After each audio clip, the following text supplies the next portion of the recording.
Welcome back to another technical deep dive here in the debug zone. Today we're tackling a big question and breaking it down with us from other users. Hopefully this clears up some misconceptions and helps you get the answer you need.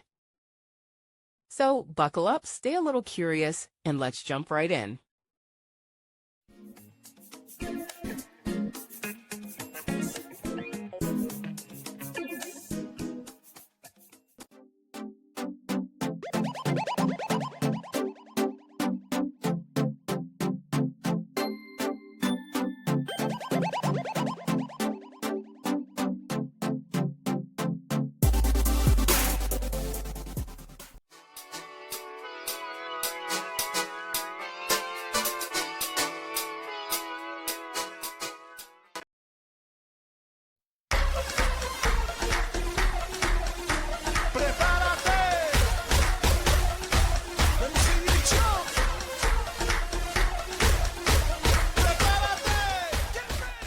And that's a wrap.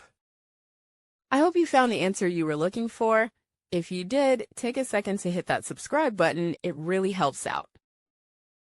And let me know in the comments which solution worked best for you. See you next time in the debug zone.